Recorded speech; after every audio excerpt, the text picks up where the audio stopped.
आप सभी को मेरा नमस्कार। मैं प्रवीण सोनी अपने YouTube चैनल पर एक बार फिर से आपका स्वागत करता हूं और आज की इस वीडियो में हम बात करेंगे हरियाणा के अंदर कॉलेज कैडर की वैकेंसीज यानी HPSC असिस्टेंट प्रोफेसर की जो advertisement Haryana public service commission ने जारी की है। तो उस एडवर्टाइजमेंट में आपके जो भी डाउट हैं, आपके जो भी सवाल हैं और उन्हीं सवालों को लेकर के लगातार आपके फोन और मैसेजेस आ रहे हैं, तो इस वीडियो में हम उन सभी डाउट्स को दूर करेंगे, उन पर बात करेंगे और जो भी मुद्दे हैं या जो भी मेन पॉइंट है एडवर्टाइजमेंट में उन सभी पर चर्चा करेंगे। तो वीडियो को लास्ट तक जरूर देखिएगा और जितने भी डाउट हैं मैं पूरी कोशिश करूंगा वो सभी आपके इस वीडियो में दूर हो जाएं। तो चलिए सीधा मुद्दे की बात करते हैं, एडवर्टाइजमेंट की बात करते हैं, जो भी आपके डाउट्स हैं उन पर बात करते हैं। तो आप अपने सामने भी अपने फोन में एडवर्टाइजमेंट को खोल सकते हैं और या फिर मैं स्लाइड्स के जरिए आपको स्क्रीन पर लगा करके भी इसको आपके जो डाउट्स हैं या एडवर्टाइजमेंट में जो सभी महत्वपूर्ण बातें हैं उन पर चर्चा करेंगे। तो जो सबसे पहले एडवर्टाइजमेंट की बात करते हैं, page number 1 Haryana public service commission में दिखाना भी चाहूंगा आपको। जो ये फर्स्ट पेज है इस पर जो इंपॉर्टेंट बातें हैं, तो सबसे पहले जब आप अप्लाई करेंगे तो आपको HPSC की जो रजिस्ट्रेशन की जो साइट है या इन्होंने एक लिंक दे रखा है registration.hpsc.government.in, यानी कि आपको सीधा HPSC की साइट पर जाना है और वहां पर अपना रजिस्ट्रेशन स्टार्ट करना है। रजिस्ट्रेशन करने के 3 टाइप्स हैं। सबसे पहला टाइप है आप PPP यानी परिवार पहचान पत्र, इसके जरिए आप अपना रजिस्ट्रेशन कर सकते हैं। आधार नंबर से आप रजिस्ट्रेशन करते हैं या फिर कोई वर्चुअल जो आईडी यानी कि जैसे फोन नंबर आपका होता है, तो इस तरीके से एक वर्चुअल आईडी आप बना करके जनरेट करके आप अपना रजिस्ट्रेशन इस पर कर सकते हैं। मेन तौर पर इस पर ध्यान रखने की क्या बात है, इसमें जो ध्यान रखने की बात वो ये है कि फैमिली आईडी में कई बार जो स्पेलिंग है यानी कि आपके नेम की जो स्पेलिंग है वो मिस्टेक होती है, फादर के नेम की स्पेलिंग मिस्टेक होती है या और कई चीज खामियां आपको अपनी PPP में यानी फैमिली आईडी में देखने को मिलती है। तो वो जो कैंडिडेट ऐसे हैं जिनकी फैमिली आईडी में कोई प्रॉब्लम है तो वो इससे फॉर्म ना भरें, यानी रजिस्ट्रेशन फैमिली आईडी से करने की बजाय वो आधार कार्ड से अपना रजिस्ट्रेशन कर लें। तो इसमें ये है। और एक बात इसमें पॉइंट नंबर 6 है फर्स्ट पेज पर जो है, आफ्टर मेकिंग पेमेंट, जैसे आप पेमेंट कर लेते हैं तो आपके पास एक कंफर्मेशन पेज निकलेगा। तो उस कंफर्मेशन पेज पर अपने साइन करके वो अपलोड जरूर करें। पिछली PGT में वो अपलोड नहीं किया था कुछ कैंडिडेट ने, तो उनका रोल नंबर नहीं आया था। तो सबसे महत्वपूर्ण बात यही है कि जो आपका कंफर्मेशन पेज होगा उस पर आप अपने साइन करके उसको दोबारा से अपलोड जरूर करें ताकि आपका जो फॉर्म है तब कंप्लीट माना जाएगा। तो ये तो था फर्स्ट पेज पर जो मेन बातें थी। अब हम सेकंड पेज खोल लेते हैं अपनी एडवर्टाइजमेंट का। हरियाणा पब्लिक सर्विस कमीशन, ये सेकंड पेज है और इस पर डेट वगैरह दे रखी है। तो डेट ऑफ पब्लिकेशन है 2 अगस्त 2024, यानी कि जो कल ये एडवर्टाइजमेंट आई है। ओपनिंग डेट ऑफ सबमिशन, आपके फॉर्म जो स्टार्ट हो जाएंगे वो 7 अगस्त से आपके फॉर्म स्टार्ट हो जाएंगे और 27/8/2024 तक आपने अपने फॉर्म है वो सबमिट करवा लेने हैं। यदि आप 27 तारीख के बाद अपना फॉर्म सबमिट करवाएंगे तो साइट बंद हो जाएगी, या फिर आप यदि ये सोचे कि हम लास्ट में भर लें तो इस बात का ध्यान रखना कि आप स्टार्टिंग में या थोड़ा सा टाइम पहले, लास्ट डेट से कुछ दिन पहले अपना फॉर्म सबमिट करवा चुके हों, क्योंकि बाद में साइट प्रॉब्लम आ जाती है और बहुत सारी ऐसी प्रॉब्लम होती है, फिर आपका फॉर्म नहीं भरा जाता और HPSC फिर मौका नहीं देती आपको। एक और बात है इसमें, the eligibility of candidate with reference to the document submitted by her him assessed only after the candidate has qualified for the interview. आप जितने भी इसमें डॉक्यूमेंट्स लगाएंगे, चाहे वो मास्टर की डिग्री हो, DMC हो, बैचलर की हो, 10th का हो, नेट का हो, PhD का कोई सर्टिफिकेट हो, तो वो सारी चीजें आपकी इंटरव्यू के टाइम वेरीफाइड की जाएंगी। यानी कि ऐसा नहीं है कि आपकी स्टार्टिंग में ही वो आपके जो डॉक्यूमेंट वेरिफिकेशन की जाएगी, DV जो आपकी होगी वो इंटरव्यू के ठीक पहले यानी इंटरव्यू के दिन आपकी डॉक्यूमेंट वेरीफाई किया जाएगा और उसके बाद ही आपको इंटरव्यू में बिठाया जाएगा। यदि कोई कमी है तो आपको इंटरव्यू से ही रिजेक्ट कर दिया जाएगा। आगे पेज नंबर 3 की हम बात करेंगे, जो मेन पॉइंट है, लास्ट डेट फॉर रिसिप्ट और application issue of admit card. तो आपकी जो क्लोजिंग डेट है 27/8/2024 और शाम के 5 बजे, तो इससे पहले ही आपने फॉर्म सबमिट करना है, इसके बाद आपको कोई अवसर नहीं दिया जाएगा। और मैं आपको कहूंगा कि जैसे इसकी निकली है 7 अगस्त को, तो आप 15 अगस्त 20 अगस्त तक अपना फॉर्म भर लें, ये आपके लिए काफी सही रहेगा। अब बात करते हैं कोई प्रॉब्लम यदि आ जाती है, फॉर्म भरते हैं, साइट को लेकर के प्रॉब्लम आ जाती है, कोई चीज अपलोड नहीं होती, तो इसके लिए आपकी टेक्निकल हेल्प के लिए एक हेल्पलाइन नंबर दिया गया है एचपीएससी के द्वारा, तो आप एचपीएससी फोन करें इसके लिए। उसका जो नंबर है वो है 1800 और 0431, यानी 1800 1800 दो बार है, 1800 और 431।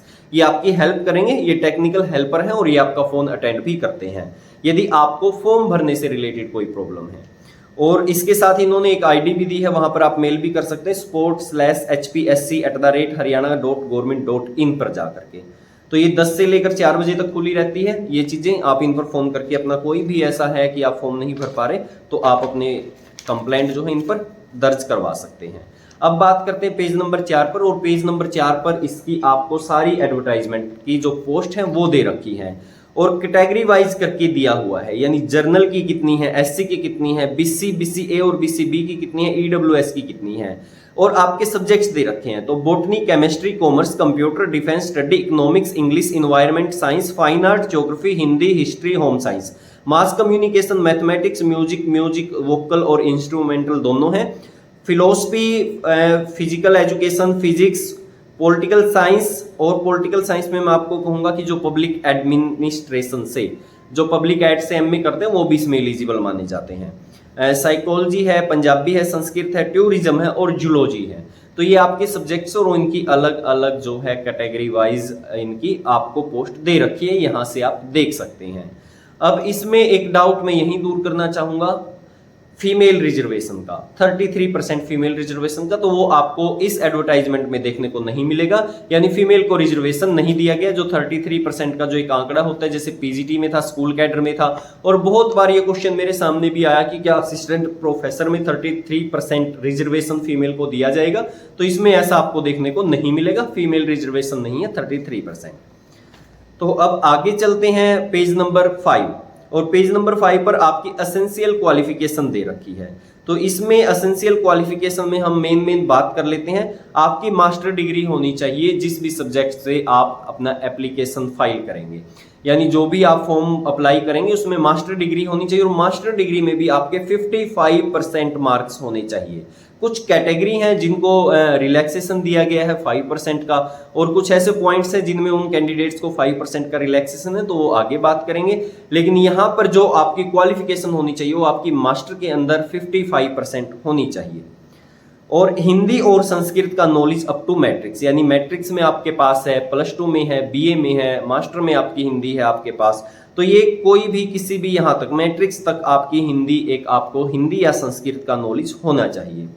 इसके बाद जो मेनली आपकी क्वालिफिकेशन मायने रखती है वो है आपका नेट, या तो आपका नेट हो या आपकी पीएचडी हो। ऐसा नहीं कि नेट और पीएचडी हो, दोनों नहीं मांग रखी, सिर्फ एक चीज हो इनमें से, या तो आपका नेट हो या आपकी पीएचडी हो। और हाँ, एक बहुत ज्यादा बार क्वेश्चन जो पूछा जाता है कि क्या जिन्होंने पीएचडी कर रखी है उनको एक्स्ट्रा मार्क्स मिलेंगे, तो ऐसा कोई क्राइटेरिया नहीं है। एपीआईज को बोलते हैं, अप्राइजल जो एक इंडेक्स होता है, तो ये ऐसा नहीं है, अप्राइजल स्कोर इंडेक्स नहीं आपका इसमें मांगा गया है कि अगर हायर एजुकेशन है तो उसके मार्क्स ज्यादा मिलेंगे। तो या तो आपकी नेट हो या आपकी पीएचडी हो, कोई एक आपकी होनी चाहिए। उसके साथ एक स्लेट का पेपर होता है, स्टेट जो एक टीचर एलिजिबिलिटी जो टेस्ट होता है, तो वो इसमें मांगा गया है यदि वो हो। लेकिन इसमें एक बात और मेंशन की गई है, वो आगे जाके जहां आएगी मैं वो भी बताऊंगा। तो जो आपका स्लेट होता है वो हरियाणा गवर्नमेंट तो नहीं लेती, पहले लिया करती थी, अब नहीं लेती। तो यदि अदर स्टेट से आप स्लेट हैं तो उसी स्टेट में आप मान्य होगा, यहां पर आप स्लेट के बेस पे फॉर्म नहीं भर पाएंगे कि मैं राजस्थान से हूं, राजस्थान में स्लेट लिया जाता है तो स्लेट जो लिया जाता है वो यहां भी मान्य होगा, ऐसा नहीं है। यहां पर नेट या पीएचडी, यानी मेन एक बार मैं आपको दोहरा देता हूं, आपकी मास्टर डिग्री होनी चाहिए 55% से या उसके इक्विवेलेंट होना चाहिए। उसमें 5% की रिलैक्सेशन भी मिलेगी, कुछ कैटेगरी है वो आगे मैं मेंशन करूंगा। आपकी या तो पीएचडी हो या आपका नेट हो, इनमें से कोई एक होना चाहिए आपका। तो ये है आपकी जो क्वालिफिकेशन है। अब आगे बात करते हैं और पेज नंबर खोलते हैं हम 6, एडवर्टाइजमेंट का पेज नंबर 6।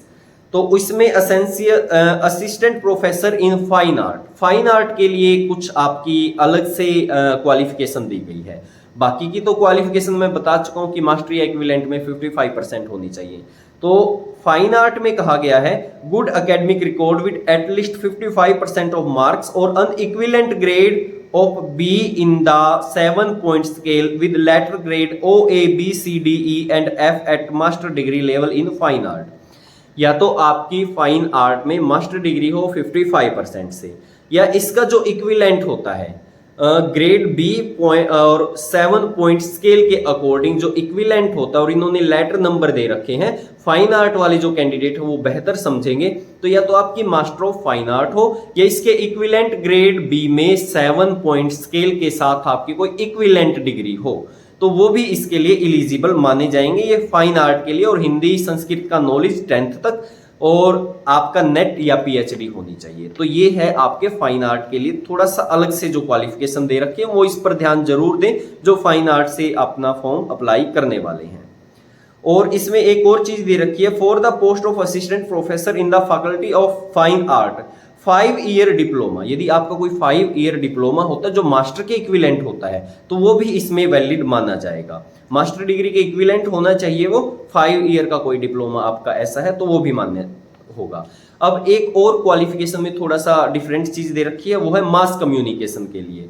तो assistant professor in mass communication 55% आपके होने चाहिए आपकी मास्टर डिग्री में, या फिर इसके कोई इक्विवेलेंट डिग्री आपके पास है तो भी वो भी 55% मार्क से आपकी मानी जाएगी, लेकिन वो 5% का रिलैक्सेशन अलग से होता है। और इसमें जो अलग पॉइंट दे रखा वो दे रखा है डिजायरेबल, और कुछ साथियों के फोन भी आया था कि ये क्या है, तो आपकी एलिजिबिलिटी होती है 2 टाइप की, एक कंपलसरी जो होती है और एक होती है डिजायरेबल। तो ये डिजायरेबल है, आपने भरनी है भरिए, अगर नहीं भरनी तो कोई इसमें जरूरी नहीं है, यदि आपका है तो भरिए। और वो क्या है, पीएचडी डिग्री इन कम्युनिकेशन और 2 year fulfilled time teaching experience आपके पास 2 साल का कोई है, न्यूज़पेपर का कोई एक्सपीरियंस है, मीडिया का है, रेडियो का है, फिल्म मीडिया का है, एडवर्टाइज्ड एजेंसीज जो होती हैं उनका है। तो इस तरीके की जो ये दे रखी है पॉइंट से आपके लिए है, यदि आपके पास ऐसा कोई एक्सपीरियंस है तो आप उसको जरूर लगाइए। लेकिन ये डिजायरेबल है कि जरूरी नहीं है कि इसके बिना आप फॉर्म अप्लाई नहीं कर सकते। अब बात करते हैं बहुत जरूरी पॉइंट पर, रिलैक्सेशन पर। The following relaxation will however operate the for all subject। all subject के लिए एक रिलैक्सेशन दिया गया है। इसमें पेज नंबर 9 है और पॉइंट है जो इसमें ए, जो पॉइंट नंबर ए है पेज नंबर 9 पर, तो इसमें कहा गया है relaxation of 5% is guaranteed from 55 to 50 marks to the PhD degree holder who have passed their master degree in relevant subject period to 19 September 1991, जिनकी अभी पीएचडी है और उन्होंने मास्टर डिग्री अपनी कर रखी है 1991 या उससे पहले, और उनकी मास्टर डिग्री में 55% नहीं है, तो उनके 50% माने जाएंगे मास्टर के अंदर, 5% की रिलैक्सेशन दी जाएगी। लेकिन उनकी जो मास्टर है वो 1991 से पहले हुई हो और अभी उनके पास पीएचडी की डिग्री होनी चाहिए, तो बहुत कम केस होंगे, तो इसके लिए एक रिलैक्सेशन ये है। और आगे भी रिलैक्सेशन दिया गया, ए रिलैक्सेशन आप सभी के लिए जरूरी है, 5% में भी अलाउ टू बैचलर डिग्री में भी 5% का रिलैक्सेशन और मास्टर डिग्री में भी 5% का रिलैक्सेशन है। किन के लिए, जो कैटेगरी कैंडिडेट हैं जिनमें बीसी हो गए, एससी हो गए, फिजिकल हैंडीकैप्ड हो गए जो पीएच वाला जो है, और ऑटिज्म वगैरह के जो कैंडिडेट होते हैं उनके लिए, यानी सभी जितनी भी कैटेगरी रिजर्व्ड कैटेगरी कैंडिडेट हैं उन सबको 5% रिलैक्सेशन दिया गया है मास्टर डिग्री के अंदर और बैचलर डिग्री के अंदर। अभी पहले मैंने बात की थी 1991 वाली, वो सिर्फ मास्टर डिग्री में रिलैक्सेशन था, लेकिन यहाँ पर दोनों ही रिलैक्सेशन दिए गए हैं, बैचलर में भी और मास्टर डिग्री में भी, और ये रिलैक्सेशन आपको 5% का मिलेगा। यानी जहां आपकी 55% मांगी गई है मास्टर के अंदर, वहां आपकी 50% से काम चल जाएगा।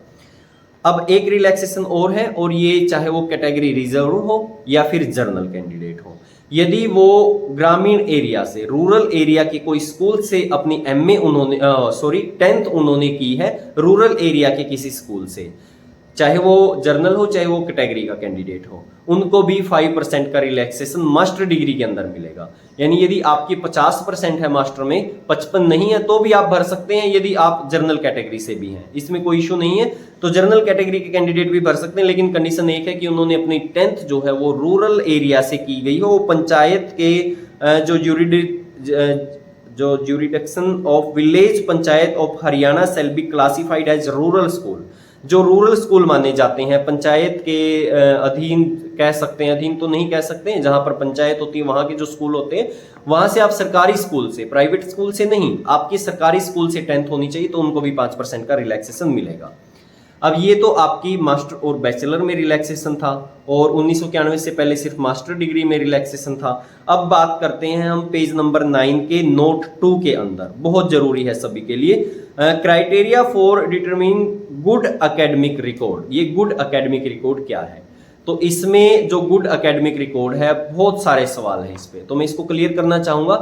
आपकी मास्टर डिग्री के अंदर 55% आपको पता है होने चाहिए, उसके साथ 5% की रिलैक्सेशन भी कुछ कैटेगरी को या जो सरकारी स्कूल से पढ़े हुए हैं उनको दी गई है, 10th जिन्होंने की गई है।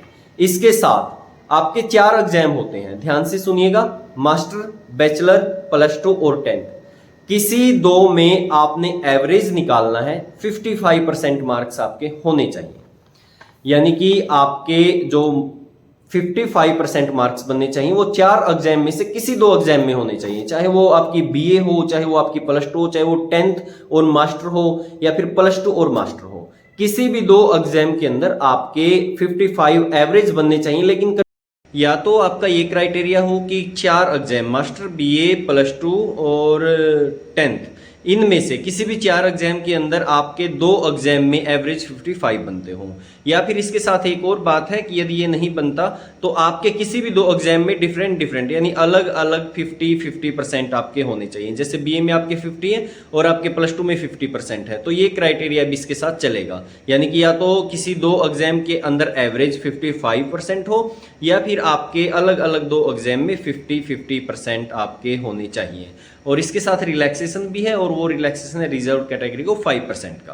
उम्मीद करता हूं ये आपकी सही समझ में आ गया होगा। तो अब हम बात करते हैं आगे, पेज नंबर 10 है, और ये 5% का जो रिलैक्सेशन दिया गया वो मैं आपको बता चुका हूं कैसे दिया गया। गुड एकेडमिक रिकॉर्ड में जो कैटेगरी के कैंडिडेट हैं उनको दिया गया है, लेकिन उनके जो 5% के रिलैक्सेशन जो मिलेगा वो ग्रेस मार्क्स पर नहीं होना चाहिए, क्योंकि यूनिवर्सिटी कई बार ग्रेस मार्क्स दे देती है, तो वो एलिजिबल नहीं समझा जाएगा। अब बात करते हैं हम पेज नंबर 11 की, नोट 5 जो दे रखा है, इसमें क्या रखा कि 27/8/2024 आपकी ये लास्ट डेट है, तो इस तक आप भर लीजिएगा। और यदि आप सेटिस्फाइड हैं, पॉइंट नंबर 2 में दे रखा है, नोट 5 के पॉइंट नंबर 2 में, यदि आप सेटिस्फाइड हैं तो ही आप फॉर्म पर साइन कीजिएगा, और यदि आप सेटिस्फाइड नहीं है तो फॉर्म पर साइन मत कीजिएगा, उससे पहले जाके कोर्ट के अंदर केस कीजिएगा या एचपीएससी में मिलिएगा। यदि आप बाद में जाके कोर्ट केस करते हैं तो थोड़ा सा हल्का केस हो जाता है, क्योंकि आपने सभी कंडीशन इसकी मान ली गई है।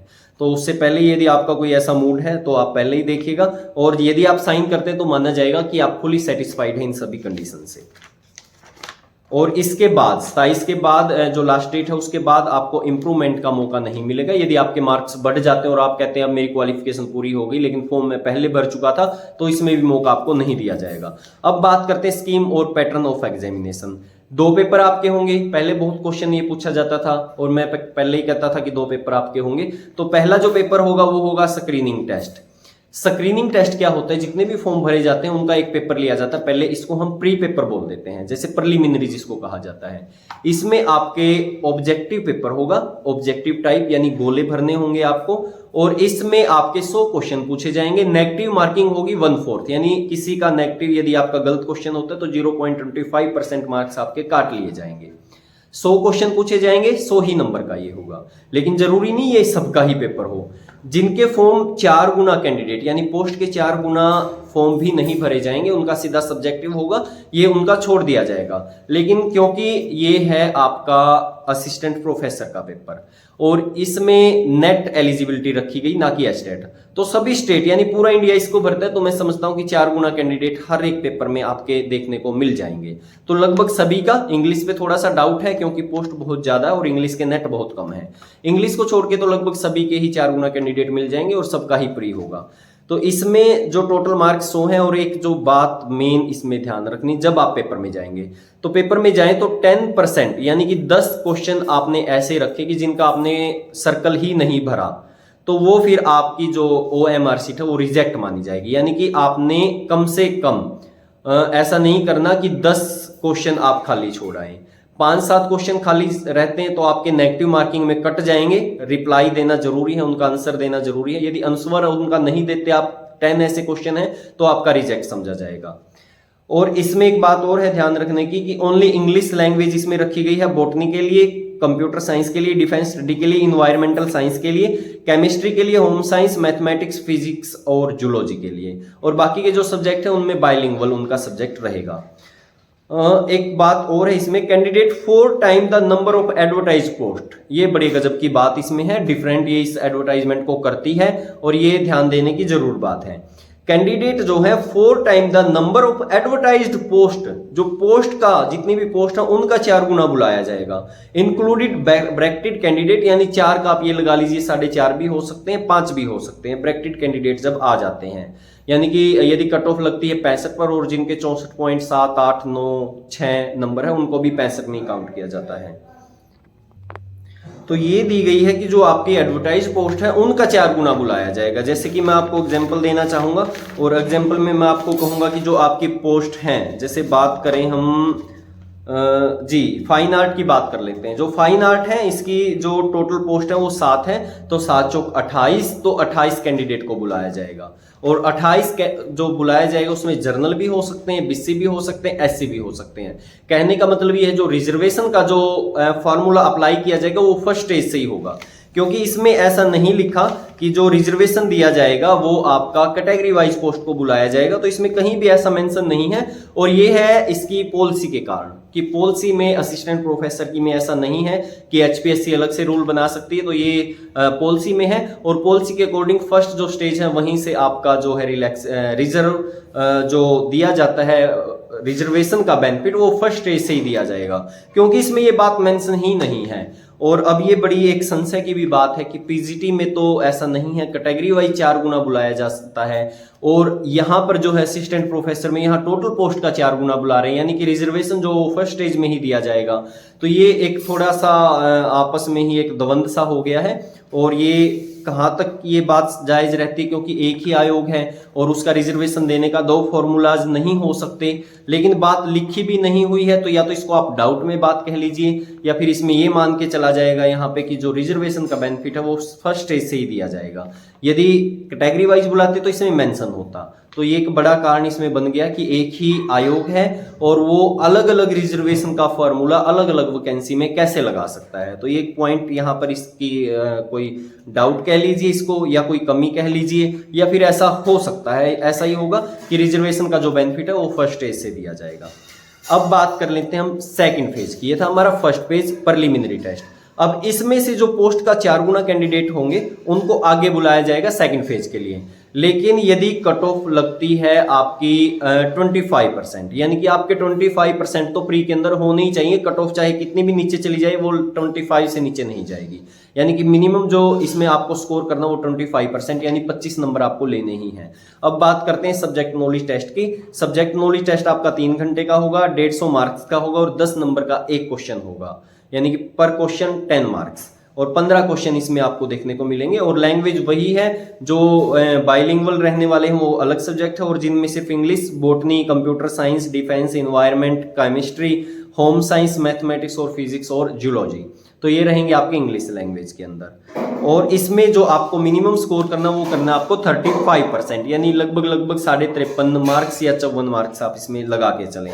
और इसका जो स्कोर होगा 150 नंबर का, लेकिन इसको वेटेज देके 87.5 का माना जाएगा। और इसके आगे इंटरव्यू में 2 गुना कैंडिडेट को बुलाया जाएगा, यानी 35% तो आपने लेने ही लेने हैं। यदि कट ऑफ नीचे जाती है तो 35% से नीचे तो नहीं जाएगी, और आपने जो आगे बुलाने वो 2 गुना यानी 2 मल्टीप्लाई करके कट ऑफ जो लगेगी उसके अकॉर्डिंग 2 गुना कैंडिडेट को आगे बुलाएंगे और ब्रैकेटेड कैंडिडेट बीच में ऐड हो सकते हैं।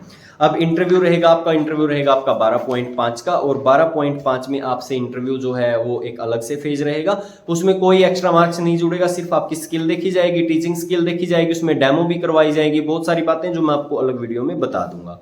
इसका जो पे स्केल रहने वाला है, एकेडमिक लेवल जो रहने वाला वो 57,700 से लेके 1,82,400 रहने वाला है। सर्विस रूल इसके हैं 2000, अभी तो जो नए हैं वो 2024 के अकॉर्डिंग है, इससे पहले 2022 में टाइम टू टाइम अमेंड हुए हैं इसमें, तो वो सारे इसके हैं। और रिजर्वेशन का जो मैं आपको बता ही चुका हूं, एक बड़ी बात, इंपॉर्टेंट बात, जिनकी एज 42 ईयर हो चुकी है जनरल कैटेगरी से, वो भी इस फॉर्म को भर सकते हैं। और उसके लिए उनकी जो एज मानी जाएगी वो मानी जाएगी 47 ईयर, यानी कि ओवर एज का जो क्राइटेरिया है सभी कैंडिडेट्स के लिए वो 47 है जर्नल के कैंडिडेट के लिए। और जो रिजर्व कैटेगरी के हैं वो रिजर्वेशन लेने के बाद अपने 5 मार्क्स जोड़ सकते हैं, यानी कि 5 ईयर का रिलैक्सेशन दिया गया है। और ये रिलैक्सेशन इसलिए दिया गया क्योंकि पिछले 7-8 साल से भर्ती नहीं आई, कोविड भी था, बहुत सारे ऐसे वेरियस रीजंस रहे हैं, तो उनको करके 5 साल का एज रिलैक्सेशन है। लेकिन इसमें भी एक कंडीशन है कि आपकी जो एज है वो 52 ईयर से ज्यादा नहीं होनी चाहिए, यानी कि जो रिजर्व कैटेगरी के हैं जैसे उनका पहले ही 47 होता है और 5 साल और जोड़ लीजिए तो 52 तक, 52 से ज्यादा अगर आप हो चुके हैं तो आपको कोई रिलैक्सेशन 5 साल का नहीं दिया जाएगा। जो गवर्नमेंट की तरफ से 1 टाइम रिलैक्सेशन दिया गया है, ये 1 टाइम ही है। और अभी आपको मिल जाएगा यदि आप 45 46 के कैंडिडेट भी हैं, ईयर आपकी एज है जनरल कैटेगरी से भी, तो ये रिलैक्सेशन दिया गया। इससे अलग 5 साल का रिजर्वेशन का जो रिलैक्सेशन है 5 साल का, वो तो सब कैटेगरी को दिया ही जाता है जो रिजर्व कैटेगरी होती है गई है। और वो पेज नंबर 18 पे है कि आपका जो बीसी के जो कैंडिडेट हैं, ईडब्ल्यूएस के जो कैंडिडेट हैं, उनको एक सर्टिफिकेट बनवाना होता है। इसके लिए वो करंट ईयर यानी 2024-25 1 अप्रैल 2025 के बाद का वो होना चाहिए, पहली बात। दूसरी बात, जो फीमेल है उनका वो फादर साइड से होना चाहिए, यानी मैरिड के बाद उनकी फैमिली आईडी बदल चुकी होती है तो भी उनको फैमिली आईडी अपनी फैमिली आईडी नहीं, उनको जो ये सर्टिफिकेट है वो फादर साइड से बनवाना पड़ेगा। जैसे BCA BCB का सर्टिफिकेट है, जो फीमेल है उनको फादर साइड से वो बनवाइए। और इसका तरीका है CSC सेंटर, जो अटल सेवा केंद्र होते हैं, वहां आप जाइए, उनको अपनी प्रॉब्लम बताइए और ये बन जाता है फादर साइड से भी। यदि आप फैमिली आईडी में भी जा चुके हैं, अपनी मैरिड साइड से भी होते हैं जो, वो वहां की फैमिली आईडी में चढ़ जाते हैं तो भी आपका फादर साइड से बन जाता है। उसके लिए आप CSC सेंटर पे संपर्क आपको करना होगा। और एक इंपॉर्टेंट बात, आपका एग्जाम होगा, यदि ये अफवाहें फैलाई जा रही कि तो सालों साल चलती रहेगी भर्ती, ऐसा कुछ नहीं है। HPSC आचार संहिता के अंदर भी आपका पेपर करवाएगी। तो फिलहाल के लिए इतना ही था और ये सारे आपके डाउट थे। वीडियो लंबी जरूर है लेकिन 2 की स्पीड पे आप करके इस वीडियो को देख सकते हैं, आपके सारे डाउट इसमें क्लियर हो जाएंगे। और यदि फिर भी कोई जरूरी डाउट आपका रहता है तो ही आप मुझे मैसेज कीजिएगा, मैं आपका रिप्लाई जरूर करूंगा। और असिस्टेंट प्रोफेसर की भर्ती से जुड़े आगे भी सारी बातें आपको स्पष्ट करता रहूंगा, तो लेकिन इसके लिए आपको चैनल को सब्सक्राइब जरूर करना पड़ेगा, तो चैनल को आप सब्सक्राइब जरूर कीजिएगा। फिलहाल के लिए इतना ही था, आप सभी का धन्यवाद। कोई डाउट है तो आप कमेंट बॉक्स में भी उसको मेंशन कर सकते हैं।